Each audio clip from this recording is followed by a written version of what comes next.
Audace. Place à l'audace. Hello à tous, ici Chloé Genico et bienvenue dans mon podcast. Pour vous donner un avant-goût, je vous laisse découvrir cet extrait de mon nouvel épisode à venir dès demain matin. Le monde s'écroule vraiment. Le monde s'écroule.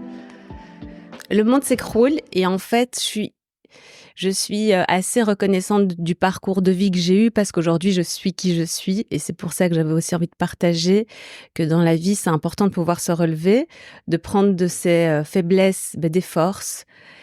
Et c'est là où j'ai dit, en fait, il faut que j'arrête de courir. Il faut que j'arrête de courir. T'as changé un petit peu ton complètement rapport changé. au travail. Ouais.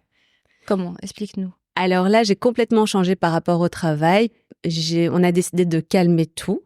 Toute l'évolution de Yes Boutique où c'était vraiment l'idée de devenir presque une chaîne et de courir après le temps. Et donc, on était en transition. Donc, à ce moment-là, est-ce qu'on s'agrandit vraiment une énorme équipe puisqu'après 4 ou 5 boutiques, c'est vraiment d'autres gestions ou bien on se calme. Et donc, après ce qui s'est passé, la décision a été très vite prise. On se calme. On se calme, on repose ses priorités, on respire, on prend l'air, on marche beaucoup. On fait reposer son esprit.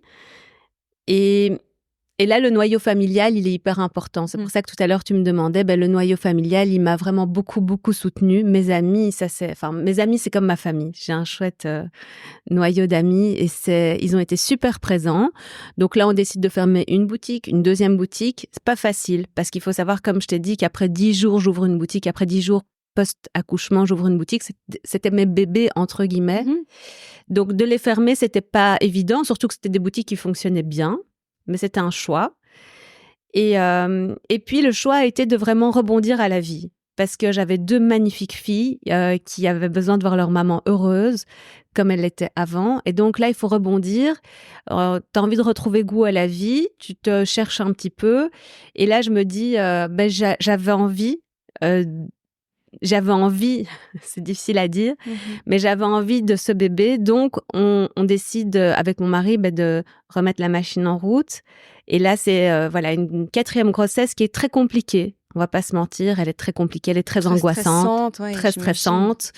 On se dit que une grossesse, un bébé, c'est un miracle de la vie et on s'en rend compte à ce moment-là. Donc, comme les 2 premières, c'était super bien passé, c'est vrai que on prend plus de précautions, mais c'est difficile. C'est difficile. Donc, ça a été 9 mois vraiment d'angoisse. La grossesse s'est super bien passée, mais ça a été 9 mois d'angoisse pour moi.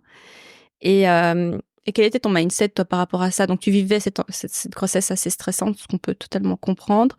Les boutiques, elles fonctionnaient un peu, je vais pas dire en autonomie, mais est-ce que là, ton mari gère plutôt ce côté-là ou t'es toujours autant impliquée ? Alors moi, j'ai un mindset par rapport au travail. Comme je t'ai dit, mes valeurs du travail sont hyper importantes. Et donc là, en fait, je travaille à fond, justement. Pour pas être trop stressée pendant la grossesse, je travaille peut-être même un peu plus. Mais on a moins de charge de travail puisqu'on a quand même fermé 2 boutiques à ce moment-là.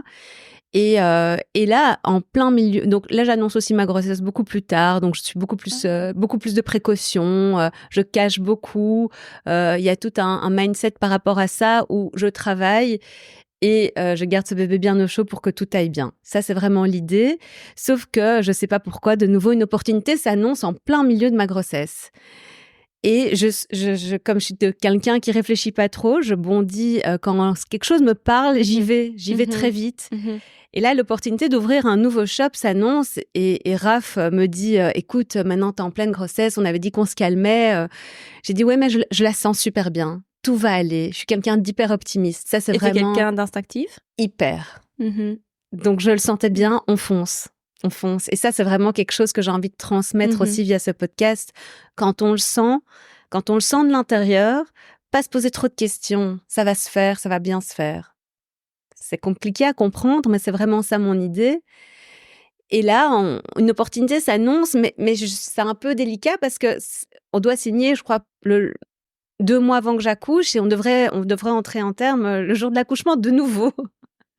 Donc je fais en sorte que ça se passe, mais ça se passe 6 mois plus tard pour que je puisse accoucher calmement. Tu décales un peu l'ouverture. Je décale un peu l'ouverture, voilà. Et je dis si ça se fait, tant mieux, et si ça se fait pas, ça sera quand même le bébé la priorité, mais ça se fait.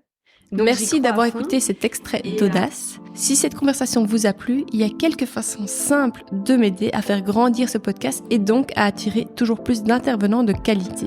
Premièrement, abonnez-vous pour ne rater aucun épisode. Ensuite, vous pouvez par exemple partager cet épisode autour de vous. C'est grâce à vous qu'Audace peut toucher toujours plus de monde. Et enfin, rejoignez-moi sur les réseaux sociaux sur lesquels je suis très active. J'adore échanger avec vous via ces canaux et avoir l'opportunité de vous faire découvrir les coulisses de ce métier. Vous pouvez me retrouver sous le nom d'Audace Podcast ou encore sous mon propre nom, Chloé Genico. Et je vous dis à demain pour la diffusion de l'épisode dans son intégralité.